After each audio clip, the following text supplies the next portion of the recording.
سلام، خوش اومدید. امروز می‌خوایم یه پستو درست کنیم و مقایسهش کنیم با یه پستویی که تو بازار هست، ببینیم کدومش بهتره.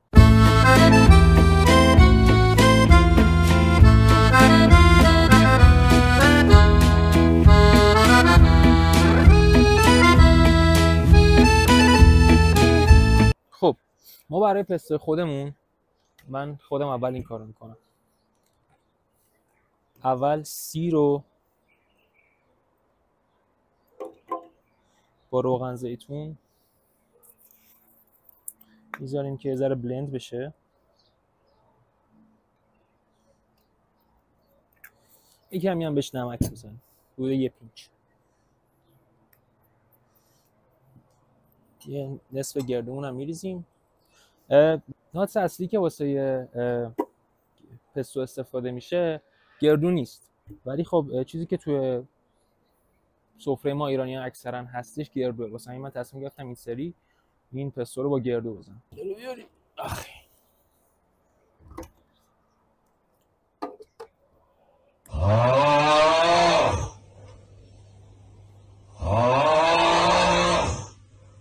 خب حالا ما بهش ریحونمون اضافه میکنیم. رسیپی کاملش رو تو کپشن می نویسم، ولی خب ریحونه بهش اضافه میکنیم با بقیه گردومون رو و مجدد یه ذره روغن زیتون.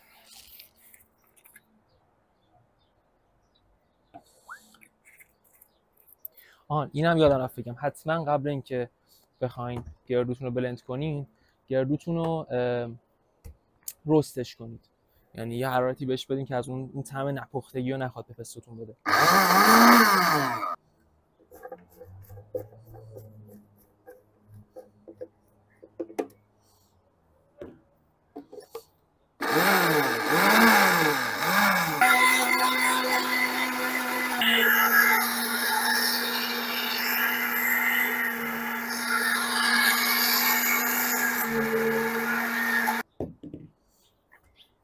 بذار همش بزنیم.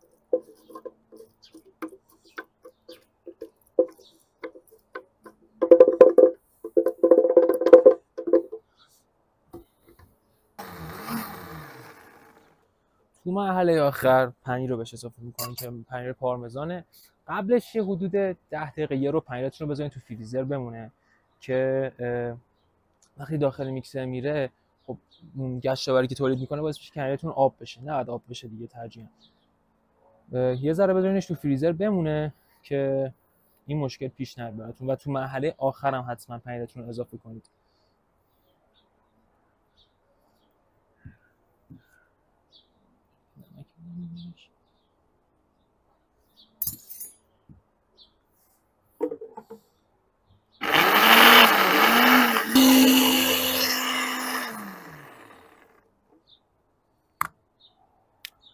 روغن زیتونمون رو تو 3 مرحله بهش اضافه میکنیم. البته واسه درست کردن پستو کلا رسیپی‌های مختلفی هست. کلا خیلی هر کسی یه جوری در پستوشو درست میکنه، ولی خب میتونین همه رو اصلا با هم بریزین میکس شه. میتونین که اول کل روغن رو بریزین، میتونین آخر سر روغن رو بریزین. میگم ولی این چیزیه که مثلا من خودم خوشم میاد از اون بافتی که در نهایت بهم میده.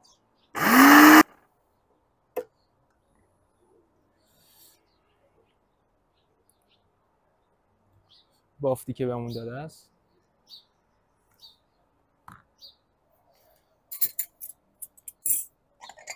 میذارم تو این ظرف.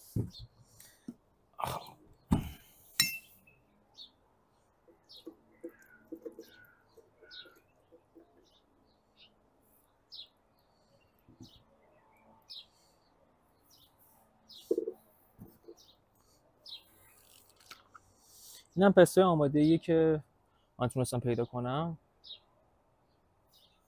اینم می‌ریزیم تو ظرف. رنگش مشخصه که کدومش بهتره. خب البته خب این پستوی یعنی نسبتاً بیشتر از این مونده دیگه، توی قدیمی‌تر و کهنه‌تره. ولی خب به هر حال رنگش هم حتی اگه با هم مقایسه کنیم،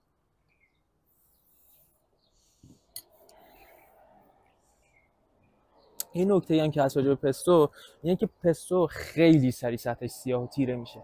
واسه اینکه جلوگیری کنین از این موضوع میتونید تو اون ظرفی که نگهداری میکنین روشو تا یه مقداری روغن بپوشونید. آخر سر یا بزنین کنار روغن و پستتون رو بردارین یا اینکه هم بزنین اگه خیلی چرب دوست دارید. ولی این باعث میشه که اون رنگ چیزش خراب نشه. خب ببینیم که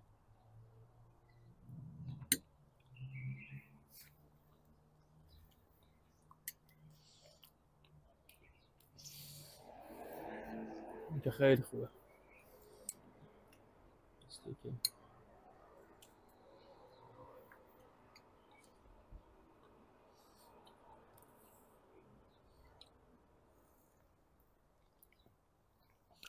واقعا قابل مقایسه نیست.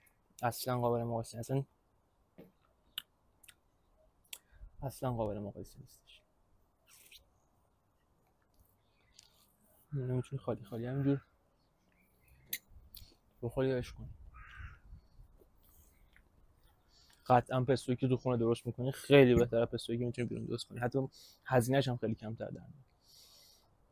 یه نکته دیگه این که حتما موقع درست کردن پستو ریحون ایتالیایی استفاده کنید. نه اینکه نشه ریحون ایرانی درست استفاده کرد، ولی ریحون ایتالیایی خب رسیپی اصلی پستو با اونه و طعم و اون عطری که داره خیلی فرق میکنه با ریحون ایرانی که ما استفاده میکنیم. خیلی بیشتره و خیلی چجوری بگم خیلی قوی تر اصلا یه ذره تفاوت داره.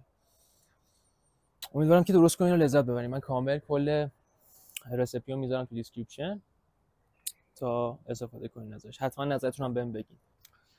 تا یه ویدیو دیگه خداحافظ.